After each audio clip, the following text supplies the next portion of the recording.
बिस्मिल्लाहिर्रहमानिर्रहीम, अस्सलाम वालेकुम नाज़रीन। मैं रिजवान गिलज़ई। आज 2 मई है, दिन है हफ्ते का। मोहसिन नकवी जो पाकिस्तान के वज़ीर दाखिला भी हैं, चेयरमैन पीसी भी हैं, पाकिस्तान की सबसे ताकतवर तरीन शख्सियत समझे जाते हैं। और वो मोहसिन नकवी जिनके ऊपर तनकीद करते हुए पाकिस्तान तहरीक इंसाफ के लोग भी, उनके भी पर चलते हैं। मीडिया को उन्होंने मैनेज किया हुआ है। और जब उनकी दुबई लीक्स में ये सामने आया था कि उनकी वहाँ पर प्रॉपर्टीज़ हैं, फ्लैट्स हैं, उनकी बीवी के हवाले से कुछ जायदाद का मामला था, तो इमरान खान जेल से बार बार ये कह रहे थे कि इस मामले को उठाएं, लेकिन पीटीआई ने नहीं उठाया।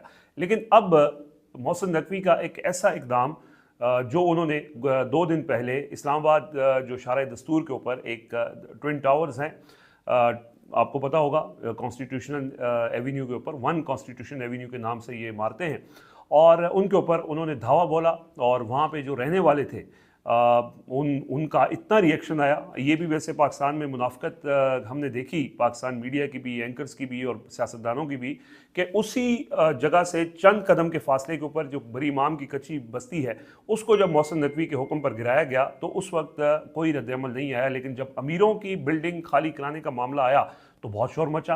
और उसमें एक फ्लैट था अफसार आलम साहब का, जो सीनियर सहाफ़ी भी हैं और चेयरमैन पैमरा रह चुके हैं, नवाज शरीफ के बड़े करीबी समझे जाते हैं। आज उन्होंने अपनी वीडियो के अंदर कुछ अहम इंकशाफात किए हैं और मोहसिन नकवी के हवाले से यानी कंप्लीटली उनको एक्सपोज कर दिया है। और शुक्रिया मोहसिन नकवी साहब का अदा करना चाहिए कि उन्होंने उस बिल्डिंग के ऊपर धावा बोला जिस बिल्डिंग में अफसार आलम साहब का फ्लैट था। और अफसार आलम साहब को गुस्सा आया और गुस्से में आके उन्होंने ना सब कच्चा छट्टा खोल दिया और मोहसिन नकवी साहब का उन्होंने बता दिया कि वो गेम क्या करने जा रहे हैं। बड़े इंटरेस्टिंग उनकी ज़ाहिर है वो वीडियो है, जो वीलॉग है, और उसके अंदर उन्होंने जो फैक्ट्स बताए वो तो आपके सामने रखेंगे। लेकिन ये मामला बड़ा हसास हो गया है। उसकी वजह यह है कि जो ये बिल्डिंग है, ज़ाहिर है ये पाकिस्तान की सबसे प्रीमियम बिल्डिंग समझी जाती है। इसमें इमरान खान का फ्लैट भी है, बहुत से अहम शख्सियात का फ्लैट भी है, और अफसार आलम साहब का भी है, साद रफ़ीक और कुछ और नाम भी हैं। लेकिन जो इम्पोर्टेंट मामला है वो ये है कि इसमें डिप्लोमेट्स भी रहते थे, सफारतकार भी रहते थे, और एक हाई सिक्योरिटी जोन के अंदर ये इलाका है, तो बड़ी बड़ी शख्सियात और भी रह रही थी इसके अंदर। लेकिन जो डिप्लोमेट्स रह रहे थे, जो सफारतकार गैर मुल्की रह रहे थे इसके अंदर, उन्होंने इसके ऊपर सख्त रद्दअमल का इजहार किया है। और 4 ममालिक ऐसे हैं जिन्होंने पाकिस्तान को इस हवाले से सख्त डीमार्च किया है कि हमारे सफारतकार जिस बिल्डिंग में रह रहे थे वहाँ पर पुलिस ने धावा क्यों बोला। अच्छा, ये जो ज़ाहिर है इसका एक बैकग्राउंड है। ये बिल्डिंग उस वक्त जब ये लीज़ करवाई गई थी, ये ज़मीन, तो इस पर होटल बनना था, लेकिन बाद में फिर इसके ऊपर जो है वो इमारत बन गई। फिर मामला सुप्रीम कोर्ट में आया, फिर ये रेगुलराइज हो गई। इसके हवाले से ज़ाहिर है सुप्रीम कोर्ट को तहफ़्फ़ुज़ मिला। लेकिन फिर अचानक जो है वो ये होता है कि CDA का जो एक केस होता है इस्लामाबाद हाई कोर्ट के अंदर, उसमें वो जस्टिस जोगर से मोहसिन नकवी साहब अपनी मर्ज़ी का फ़ैसला ले लेते हैं। और बताया ये जाता है कि जो अभी हाल ही में मुज़ाकरात के लिए पाकिस्तान में जो लोग आए थे, गैर मुल्की वफूद आए थे, तो इस बिल्डिंग के अंदर से लोगों ने फुटेजेस बनाई थी और वो बहुत सिक्योरिटी रिस्क का मामला था, लिहाजा ये बिल्डिंग यहाँ नहीं होनी चाहिए। इससे सरीना होटल भी नज़र आता है, इससे जो डिप्लोमेटिक इनक्लेव की बिल्डिंग्स हैं वो भी नज़र आती हैं। तो उसका हल जो है वो उन्होंने ये निकाला कि, और बल्कि मैं चाहूँगा कि जो अफसार आलम साहब ने जो बातें की हैं वो कोट करके आपके सामने रखूँ। वो ये कहते हैं कि मेरे पास मुसद्दिका खबर है कि मोहसिन नकवी ने इस्लामाबाद हाई कोर्ट के जजेस को पैगाम पहुंचाया कि बड़े साहब पिंडी वाले ये चाहते हैं कि वन कॉन्स्टिट्यूशन अपार्टमेंट्स के खिलाफ कार्रवाई हो। मोहसिन नकवी ने वन कॉन्स्टिट्यूशन अपार्टमेंट्स के खिलाफ ऑपरेशन में रेंजर्स को गैर कानूनी तौर पर उनकी हाई कमान के इल्म में लाए बगैर इस्तेमाल किया। अच्छा, ये अफसार आलम साहब ये दावा कर रहे हैं कि रेंजर्स इसमें इस्तेमाल हुई है, जबकि ये अगर इसके जो इफेक्ट्स हैं वो ये बताते हैं कि रेंजर्स को बुलाया ज़रूर गया था, लेकिन ज़ाहिर है रेंजर्स जो है वो उन्होंने जब अपने हाई अप से पूछा तो उनको नहीं भेजा गया। इस्लामाबाद पुलिस कन्वेंशन सेंटर में इकट्ठी हुई बड़ी तादाद में, जो रिपोर्टर्स ने रिपोर्ट भी किया, और उसके बाद जो है वो वहाँ पे दाखिल हुई और उन्होंने लोगों को वहाँ पे कहा कि जी आप निकल जाएं। फिर जब शोर हुआ तो फिर कहा गया कि जी आपके पास हफ्ते तक की मोहलत है। फिर चूँकि बड़े लोग इसमें शामिल थे तो वज़ीर आज़म शहबाज शरीफ जो है उन्होंने कहा कि अभी इस मामले को रहने दें, इस पर कमेटी बना दी कि वो लोगों को सुने और सारे मामले को देखें। बहरहाल अफसार आलम साहब ये कहते हैं कि वन कॉन्स्टिट्यूशन एवेन्यू पर छापे की वजह से 4 यूरोपीय ममालिक ने पाकिस्तान से डिमार्च किया, यानी एहतजाज किया। अच्छा, फिर उन्होंने ये भी बताया कि वो मोहसिन नकवी साहब जो हैं वो वन कॉन्स्टिट्यूशन एवेन्यू वो एक लाहौर के एक डेवलपर हैं, उनको ये बेचना चाहते हैं, यानी वो उनका ये, कुछ लोग कहते हैं कि उस पर होटल बनना चाह रहा है। अब जाहिर है वो क्या चाहते क्या हैं, ये उनकी नीयत क्या है, ये तो वही बता सकते हैं। लेकिन जो फैक्ट्स बड़े इंटरेस्टिंग अफसार आलम साहब ने किए हैं वो इम्पॉर्टेंट हैं। और अगेन मैं ये बात कर रहा हूँ कि अफसार आलम साहब को ये सारी बातें उस वक्त याद आई हैं कि जब उनका अपना जो फ्लैट है उस बिल्डिंग के खिलाफ कार्रवाई हुई है, वरना इससे पहले वो इन बातों को दिल्ली में दबा के, या शायद ये राज उनके सीने में ही दफन होते हमेशा के लिए। लेकिन अल्लाह भला करे मोहसिन नकवी साहब का कि उन्होंने ये काम किया और अफसार आलम साहब सच बोल पड़े। उन्होंने कहा कि जी मेरा मोहसिन नकवी से सवाल ये है कि क्या ये मुल्क मोहसिन नकवी का है। अफसार आलम साहब ये सवाल करते हैं और उन्होंने फिर ये कहा कि हाल ही में CDA के चेयरमैन को तब्दील किया गया, मोहम्मद अली रंधावा थे, उनकी जगह लाहौर से एक और ऑफिसर को लाया गया। और अफसार आलम साहब ये कहते हैं कि ये जो मौजूदा चेयरमैन CDA है ये उस फराह गोगी के फ्रंट में नहीं थे जो उस वक्त दुबई फरार है, और जिसका कहा जाता है कि वो पिंकी पीरनी के भी फ्रंट पर्सन थी, यानी फराह गोगी बुशरा बीबी की फ्रंट पर्सन, अफसार आलम साहब ये कह रहे हैं। और उनके आगे जो फ्रंट पर्सन थे वो ऑफिसर थे जो अब चेयरमैन CDA हैं। लेकिन ये भी बात रिकॉर्ड पे है कि ये जो ऑफिसर लाए गए हैं ये पंजाब हुकूमत में अहम ओहदे पे पिछले 2 साल से मरीम नवाज़ की टीम में काम कर रहे थे। और अगर ये फ्रंट मैन हैं और करप्ट हैं तो अफसार आलम साहब को पहले ये बात क्यों नहीं उन्होंने बताई, उनको बतानी चाहिए थी।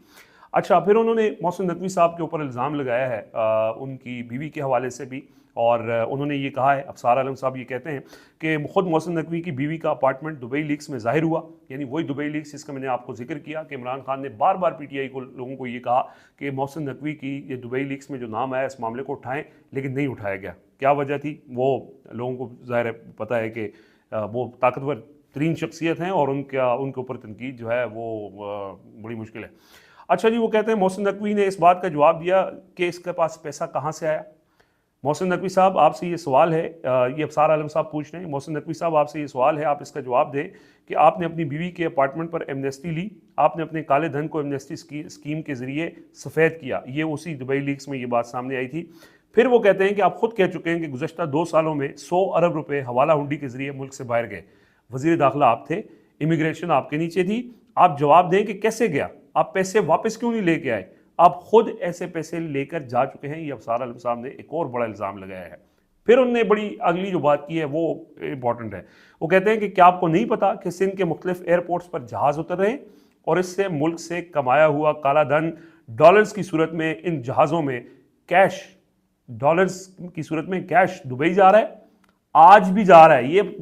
ये अफसार आलम साहब ये कह रहे हैं आज भी सिंध के एयरपोर्ट्स पे जहाज जाते हैं, वहां से जो काला धन है वो डॉलर्स की सूरत में, कैश की सूरत में दुबई जा रहा है, आज भी जा रहा है। ये आज की उनकी वीडियो है और उनको ज़ाहिर पहले पता था, पहले क्यों नहीं बताया आपने? शरीके जुल्म न होते तो मुखबरी करते, शायद ये बात है। उन्होंने कहा कि दुबई एयरपोर्ट पर ही उनसे 30% कैश लेकर बाकी 70% जो आप मर्जी करें दुबई में कर सकते हैं, आज भी। और क्यों, ये सवाल भी पूछ रहे हैं साहब। यानी पैसा पाकिस्तान से दुबई जाता है, 30% वो वहाँ पे एयरपोर्ट पे देते हैं और 70% जो है वो ले जाते हैं, उसके बाद जो मर्जी करें पाकिस्तान से। जहाँ पे मैं आगे आपको बताऊंगा कि पैसे पूरे करने के लिए, टैक्स कलेक्ट करने के लिए आपको लोगों की जेबों से कितने पैसे 1 लीटर के ऊपर आप निकाल रहे हैं, उसकी और कुछ तफसीलात भी आई हैं, वो बड़ी इंपॉर्टेंट है, वो भी मैं आपके सामने रखूंगा। उन्होंने कहा, अफसार आलम साहब ने कहा कि और आपके साथ जो लोग हैं मैं इनके बारे में क्या कहूँ, यानी ये अकेले वो नहीं कर रहे, उनके साथ लोग हैं, टीम है और पूरा। अब अफसार आलम साहब को पता है, अभी भी उन्होंने कुछ चीज़ें बताई हैं कि मैं इतना ही कह सकता हूँ, इससे ज़्यादा नहीं कह सकता। आप अंदर के बंदे हैं, नवाज शरीफ के बड़े करीबी हैं, चेयरमैन पैमरा रह चुके हैं और वो बोले सिर्फ इस वजह से उनके फ्लैट के ऊपर धावा बोला गया है।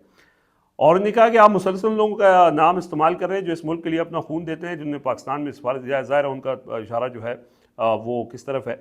अच्छा जी, इसके बाद वो कहते हैं, ये बात बहुत इंपॉर्टेंट है, यही बात हम कर रहे हैं कि मोहसिन नकवी साहब का जो बैकग्राउंड है वो एक सहाफ़ी थे, हमें तो यही पता था। और फिर उन्होंने एक TV चैनल बनाया, फिर आसिफ जरदारी साहब के भी बड़े करीब रहे और कुछ लोगों ने ये भी इल्ज़ाम लगाया कि वो आसिफ जरदारी के फ्रंट मैन हैं और पैसा वो उनके ज़रिए बाहर जाता है, इस तरह की भी चीज़ें थी। लेकिन अफसार आलम साहब ने जो बात की है वो बड़ी इंपॉर्टेंट है, वो ज़रा आप सुनाएं। वो कहते हैं, मैं मोहसिन नकवी को 2001 से जानता हूँ, जिस वक्त मैं, तलत हुसैन, काशिफ अब्बासी CNN के लिए काम करते थे और मोहसिन नकवी साहब भी CNN में थे। लेकिन अफसार आलम साहब ये कहते हैं, मैं, काशिफ अब्बासी और तलत हुसैन CNN के लिए काम करते थे और मोहसिन नकवी CNN के स्टाफ के लिए गाड़ियां अरेंज करते थे। 2001 की बात है। 2001 में मोहसिन नकवी साहब CNN में स्टाफ के लिए गाड़ियां अरेंज करने का काम करते थे। आज 2026 25 साल लगे और अब सार आलम साहब क्या कह रहे हैं, और आज वो इस मुल्क के मालिक हैं। मुबारक हो उनको तरक्की पर, लेकिन मुझे कोई एतराज़ नहीं, लेकिन इंसान को इतना तकब्बर नहीं करना चाहिए, जनरल फैज़ नहीं बनना चाहिए, जनरल फैज़ के अंजाम से सीखना चाहिए। और उनका जो वीडियो उन्होंने की, वो भी उन्होंने कहा कि जी जो मोहसिन नकवी हैं वो जनरल फैज़ के रास्ते पर, ये उनके थंबनेल की लाइन थी। अच्छा जी, ये आपके सामने इन्होंने तफसीलात रख दी हैं, और ये घर का बेदी लंका ढाए वाली बात है। यही बात अगर कोई और करता तो यही कहा जाता कि ये इल्ज़ाम है, लेकिन अब तो घर से गवाही आ गई है। और उसके बाद ख़बरें ये भी हैं कि मोहसिन नकवी साहब हॉट वाटर्स में हैं। हालांकि मोहसिन नकवी साहब हॉट वाटर्स में इस रिजीम के अंदर नहीं हो सकते, वो सबसे ताकतवर शख्सियत हैं।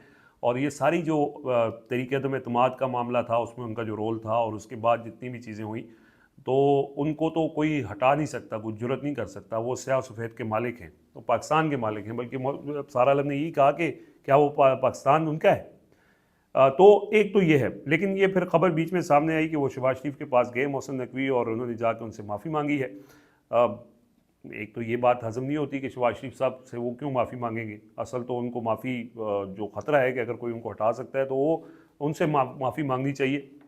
लेकिन ये जो है कुछ तफसीलात पूरी भी इन्होंने नहीं बताई। ये कह रहे हैं कि अभी बहुत कुछ है बताने को, मैं फ़िलहाल इतना ही बता रहा हूँ। मामला रुक गया है वन कॉन्स्टिट्यूशन एवेन्यू का। कच्ची आबादियों के ऊपर जो ऑपरेशन मोहसिन नकवी ने किए, जो गरीब लोगों के घर गिराए, उसके ऊपर किसी ने नहीं रोका उनको। किसी मीडिया ने बात नहीं की, किसी चैनल ने बात नहीं की।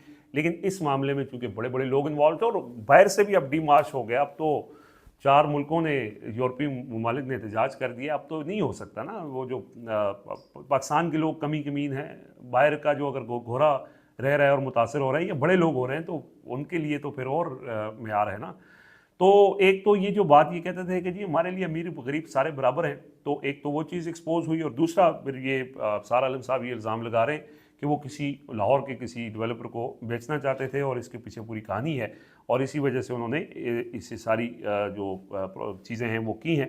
तो यानी सच सामने आके रहता है। ये जो कह रहे हैं कि ये देखें, ये जो पूरा सिस्टम है, और मोहसिन नकवी साहब ने PCB के चेयरमैन, उनका PCB से क्या ताल्लुक़ है, उनका पाकिस्तान क्रिकेट से क्या ताल्लुक़ है। लेकिन PCB पाकिस्तान का सबसे यानी कमाऊ पूत आप ये कह सकते हैं। सबसे ज़्यादा पैसा पाकिस्तान में अगर किसी इदारे के पास है तो वो PCB है। तो उसके वो चेयरमैन लगे। अब क्यों लगे, क्रिकेट उन्होंने कितनी बेहतर की वो लोगों को पता है, क्यों लगे वो भी लोगों को पता है। अच्छा, वज़ीर दाखिला वही बात है कि वो कह रहे हैं कि जी $100 अरब जा रहा है, और अब आज भी पैसे जा रहे हैं, और इमिग्रेशन किसके अंडर है, मोहसिन नकवी साहब के अंडर है। तो ये तो चीज़ें अभी से खुलनी शुरू हो गई। होता ही है कि जब वो चले जाते हैं तो फिर पता चलता है कि जी क्या कारनामे उन्होंने अंजाम दिए। लेकिन ये अल्लाह उनका भला करे कि उन्होंने सार आलम साहब को छेड़ा और उन्होंने उनका कच्चा छठा खोल दिया है। अच्छा, कुछ और चीज़ें जी आगे। एक तो PTI की कोर कमेटी की लड़ाई का भी जिक्र करने से पहले, ये बात मैंने जो पहले भी की कि पैसे, हमारे पाकिस्तान का पैसा बाहर जा रहा है, और इसको कोई रोकने वाला नहीं है। इस करप्शन का, इस नाअहली का जो खमियाजा है वो पाकिस्तान के अवाम भुगत रहे हैं। कैसे? पेट्रोल आज 405 रुपये फ़ी लीटर है, उसके ऊपर 153 रुपये जो है वो टैक्स है, और ये मार्जिन है सारा। डीजल के ऊपर 116 रुपये है। यानी ये 116 रुपये, और अगर 153 रुपये ना उठी कि आप कहें जी इंटरनेशनल मार्केट में प्राइसेस बढ़ गई हैं, तो हम लोगों को रिलीफ देने के लिए टैक्स नहीं लेते। तो अगर 153 रुपये टैक्स ना हो, तो पाकिस्तान में ये इस वक्त जो 405 रुपये फ़ी लीटर पेट्रोल है, वो 252 रुपये फ़ी लीटर हो। यानी कितना बड़ा रिलीफ हो सकता है। लेकिन वो हम इसलिए नहीं दे पा रहे कि हमारे पास पैसे कमाने का ज़रिया है ही और कोई नहीं कि सिवाय लोगों की जेबों से पैसा निकाले। और पैसा असल हमारा कहाँ जा रहा है वो अब सार आलम साहब बता चुके हैं। तो 252 रुपये का इंटरनेशनल मार्केट में $115-120 फ़ी बैरल होने के बावजूद हमें 252 रुपये का मिल सकता है, 405 का नहीं मिल सकता। लेकिन 153 रुपये लोगों की जेबों से निकाले जाते हैं। 153 रुपये पेट्रोल के ऊपर, और डीजल के ऊपर 116 रुपये जो है वो टैक्स वसूल किया जाता है। पेट्रोल की ड्यूटी से कबल एक्स रिफाइनरी कीमत 246 रुपये है, और ये 399 वो कह रहे हैं, ज़ाहिर है पेट्रोल पंप पे जाएंगे तो 405 का मिलेगा, यानी 246 का मिल सकता है। लेकिन वो आप उसको मार्जिन भी ऊपर कर लें तो 252, 250 रुपये कह रही, 250 रुपये की आपको फी लीटर मिल सकता है, लेकिन वो हुकूमत की नाअहलियों की वजह से ये मामला होता है। अच्छा, रिपोर्ट आई है उसमें कहता है कि पेट्रोल की कीमत में 23 रुपये जो 23 रुपये 72 पैसे कस्टम ड्यूटी है, 7 रुपये 32 पैसे इनलेट फ्रेट मार्जिन है, 7 रुपये 87 पैसे मार्केटिंग कंपनियों का मार्जिन है और 8 रुपये 64 पैसे जो है वो पंप डीलर्स का कमीशन शामिल है। और इसी के अंदर मैंने कल भी ये बताया था कि जो PSO है, जो ऑयल मार्केटिंग कंपनीज हैं, उनने जो पैसा बनाया 15 अरब उनका पिछले साल का मुनाफा था, इस साल वो कोई 33 अरब रुपये से तजावज़ कर गया है, तो 38 अरब रुपये की, सॉरी। तो उसका यानी उन्होंने जो मुनाफा बनाया उसमें किस किस को क्या मिला, ये भी किसी दिन किसी सहाफ़ी के फ्लैट के ऊपर जब छापा कोई मारेगा तो वो बता देगा हुकूमत का बंदा कि ये असल कहानी क्या थी। तो ये है पाकिस्तान की सूरत हाल। और साथ ही साथ PTI के हवाले से भी ज़रा बात करते हैं। ज़ाहिर है PTI पाकिस्तान की सबसे बड़ी पॉलिटिकल पार्टी है और उनकी ख़बरें अब यही आती हैं कि वो आपस में लड़ पड़े हैं, कोई किसी से लड़ रहा है, यानी कोई एक तो वो यकसुई तो है नहीं ना लीडरशिप के अंदर।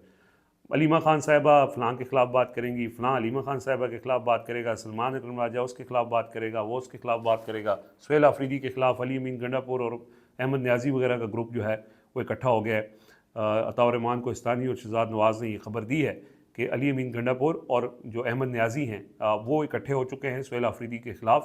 और वो अब आज तो अहमद न्याजी ने उनके इलाके खैबर में जलसे का भी ऐलान कर दिया है। एक तो ये मामला है। दूसरा, अताउर रहमान कोहिस्तानी यही ये बता रहे थे कि PTI की कोर कमेटी के अंदर फिरदौस शमीम नकवी और सलमान अकरम राजा की भी लड़ाई हुई है। वहाँ से भी फिर आपस में यही कि जो मैं तासीस पे वो पूछ रहे थे फिर नकवी साहब कि आपने कोई एक्टिविटी क्यों नहीं की, तो सलमान राजा साहब गुस्सा कर जाते हैं। तो ये लड़ाइयाँ उनकी मुसलसल चल रही हैं और उस इसमें PTI की प्रायोरिटीज़ में पाकिस्तान के लोगों के मसाइल नहीं हैं, इन इश्यूज़ के ऊपर कोई बात नहीं होती। पेट्रोल की बढ़ने के ऊपर अगले दिन वो एक छोटी सी प्रेस रिलीज जारी कर देते हैं। पाकिस्तान के लोग जिस तरह से मुतासर हो रहे हैं उनको कोई मसला नहीं है, आपस में लड़ रहे हैं। और वैसे तो इतनी इंपॉर्टेंट चीज़ नहीं है ये बताने की, लेकिन लोगों को बहरहाल पता होना चाहिए कि PTI पाकिस्तान की सबसे बड़ी पॉलिटिकल पार्टी क्या कर रही है।